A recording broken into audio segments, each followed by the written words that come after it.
Pemirsa, masih bersama saya Bayu Oktara. Anda sedang menyaksikan Cermin Hati bersama A'agim. Tema kita pada kesempatan kali ini adalah melembutkan hati di bulan Ramadan. Tadi A telah menjelaskan bagaimana sesungguhnya keutamaan hati yang lembut ini justru bisa membuat seseorang menjadi terlihat menyenangkan dan juga pastinya akan membawa hal-hal baik bagi orang-orang di sekitarnya. Nah, seperti janji kami tadi, kami persilakan buat pemirsa yang mau bertanya melalui Instagram kami yaitu @metrotvtoday.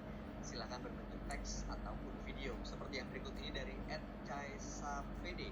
Pertanyaannya, AA, ini ada pertanyaannya. Kalau kita sudah semaksimal mungkin menjaga lisan, menjaga perbuatan, tapi kadang-kadang dalam hati tetap merasa jengkel sama seseorang, itu bagaimana, A? Apakah itu artinya kita sudah memiliki kelembutan hati? Ya, terima kasih. Yang pertama, jangan mengatakan sudah semaksimal mungkin. Kalau kita sudah merasa semaksimal mungkin, sudah tidak ada lagi. Kita masih berproses ya. Jadi jangan pernah merasa maksimal dalam mengabdi ke Allah tuh. Dalam memperbaiki diri itu never ending lah. Wah, begitulah. Apa artinya coba never ending? Hah? Tidak ada ujungnya. Nah, dilarang merokok ya. Tidak.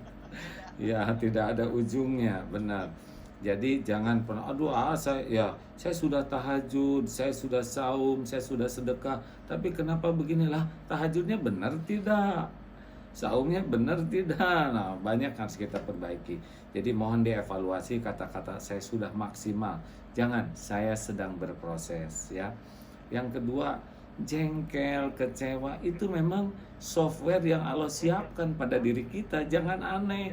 Sama ada jengkel, ada kecewa, ada sebel, ada iri. Itu software yang memang Allah siapkan pada diri kita.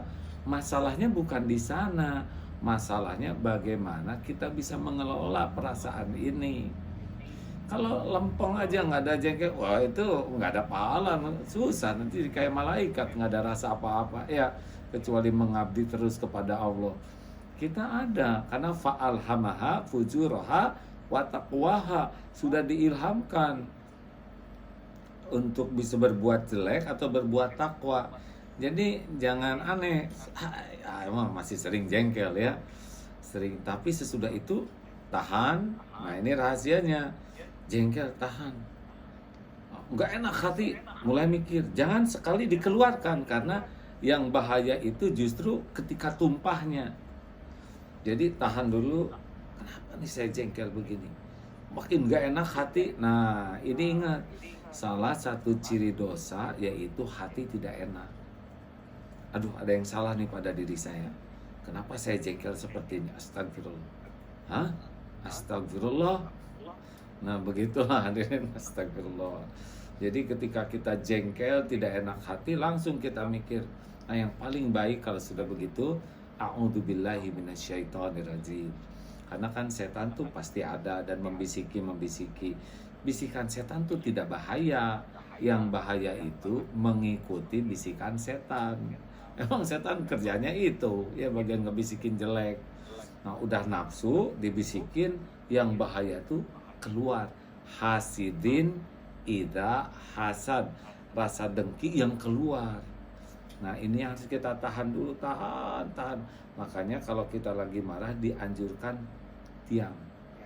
Ya diam, wiridnya itu a'udzubillahi minasyaitonirrajim. Kalau mau dilanjutkan dengan istighfar, astagfirullah ya Allah. Tapi jangan di depan orangnya karena nanti orang tersinggung ya. Istighfar aja. Jadi tahan. Nah nanti kalau sudah reda baru kita bicara. Pokoknya kalau ini lagi mendidih, jangan ngomong.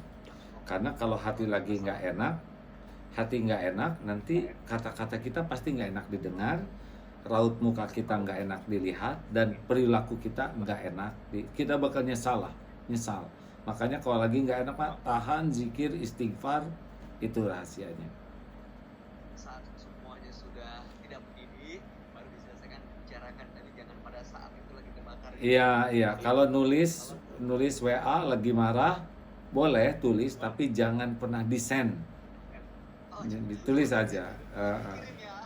Nanti kalau udah desain nyesel sekali pergi nggak bisa dihapus, susah. Nah, iya. Itu dia, kadang-kadang zaman sekarang kan bicara komunikasi pakai teks, nggak ada emosinya, kita nggak tahu nih maksudnya apakah menggambarkan kelembutan hati seseorang atau enggak. Nah, kadang-kadang dari teks itu bisa bikin kita emosi juga. Iya. Pada saat itu sebaiknya memang langsung berdiam, jangan ditanggepin sampai bibinya itu hilang gitu ya. Ya pokoknya gini aja, kalau hati lagi nyesek nggak enak, udah mending banyak berlindung ke Allah, banyak istighfar. Karena kalau ini nggak enak, lalu kita berbuat, kecenderungannya nyakitin orang. Kata-kata kita akan menyakiti, kemudian juga tulisan kita menyakiti. Jadi udahlah, bukan saatnya bicara, bukan saatnya berbuat. Begitu kata Ali bin Abi Thalib, jangan mengobrol janji ketika kita sedang bahagia, sedang senang. Awas jangan ngebut-ngebut janji itu, cenderung tidak ditepati. Dan jangan ngambil keputusan kalau kita sedang marah, karena cenderung zolim. Insya Allah mudah-mudahan ini bisa menjadi ilmu baru dan tawaran buat kita semua nih. Mengenai tadi sudah menyampaikan bahwa di bulan puasa ini sarana latihan kita untuk melembutkan hati. Salah satunya supaya memiliki empati, kita berbagi, zakat didahulukan dan lain-lain, sedekah terutama. Nah, di bulan puasa ini kan banyak amalan-amalan yang bisa kita lakukan dan berlipat-lipat ganda pahalanya. Apa aja amalan atau mungkin ibadah di bulan puasa ini yang bisa melembutkan hati kita? Ya diantaranya itu yang tadi disampaikan, memperbanyak sholat ya, taraweh dan sujud itu yang bagus dilamakan. Terutama kan sekarang di rumah bisa lebih cari tempat yang sembunyi gitu, sholat itu tidak usah ria. Kemudian baca Quran diperbanyak, minimal sehari sejuz. Lebih baik lagi dibaca juga dengan artinya dan dibuat target untuk mengamalkannya ya. Jadi dan zikir-zikir al-maksurat itu yang pagi, asar, sore kita baca ini sudah banyak waktu. Dan ada lainnya yaitu selain zikir, munajat adalah tafakur, menafakuri kebaikan orang-orang. Oh ini pun melembutkan hati. Jadi misalkan sebelum sahur ya, kita habis sholat dalam keadaan sepi, ingat buka dan mulai dari jasa orang tua, guru-guru kita, orang-orang yang menjadi jalan kita berubah, orang-orang yang menjadi jalan kita menemukan jalan yang benar itu. Aduh itu, lalu doakan, doa itu melembutkan sekali hati kita tuh ya. Terus juga kenang orang-orang yang pernah kita sakiti, yang kita zolimi, aduh mohon ampun dan doakan. Ini juga membuat hati itu lembut ya. Dan juga maafkan orang-orang yang pernah menyakiti kita. Misalkan ada tetangga, teman, memang menyakiti, utang tidak dibayar, tapi dalam kesendirian itu doa, itu juga melembutkan hati, memaafkan dan mendoakan kebaikan. Tapi nggak usah diberitahu mereka, ya ini berdua aja dengan Allah dalam kesendirian tuh. Nah, tafakur seperti ini, kemudian doa-doa yang tulus, yang tidak ditulis, tidak diposting gitu ya. Benar-benar berdua dengan Allah, oh Allah tuh suka. Hati kita akan jauh lebih lembut. Nanti cirinya lembut tuh gampang nangis. Biasanya ya orang yang lembut hati itu nangis kalau ingat kepada Allah. Aduh, nggak tahu gimana, sampai rindu, kangen, nangis kalau dengar ayat-ayat Quran yang dipahami. Nangis kalau sedang ingat dosa, nangis kalau sedang ingat pemberian Allah, karunia Allah tuh, aduh nangis saat itu, Allah baik. Juga nangis kalau misalkan ingat kebaikan orang ke kita. Nangis kita tuh ingin mendoakan kebaikan dan juga menangisi dosa-dosa kita. Duh, kenapa saya sampai seusia begini masih seperti ini, perih gitu. Nah, makin banyak air mata dalam kesendirian ya. Itu sepertinya air mata yang sangat melembutkan hati. Gitu. Insya Allah, mudah-mudahan kita termasuk orang yang memang memiliki kelembutan hati, karena orang yang kelembutan hati insya Allah membawa berkah dan kebaikan bagi orang-orang di sekitarnya, utamanya terutama keluarga kita sendiri ini. paling dekat. Baik, untuk menyimpulkan apa yang disampaikan di kajian kali ini, kira-kira ada yang mau disampaikan sekaligus mungkin insya Allah kita mohon berkenan memimpin doa sebagai penutup.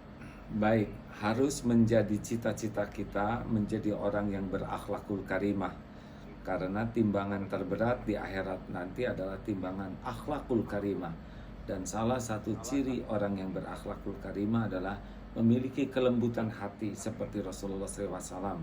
Dan lembutnya hati ini timbul dari sifat rahmat, kasih sayang yang melimpah, dan keikhlasan di dalam melakukan kebaikan bagi orang lain. Dan agar hati ini lembut harus selalu diberi makan dengan banyak ibadah yang dicontohkan Rasulullah, terutama di Ramadan ini, dengan catatan ibadahnya itu ikhlas sekali ya, bukan untuk dinilai orang. Putus nih enggak? Ya. Apa putus? Ini di-cut dulu ya. Ya.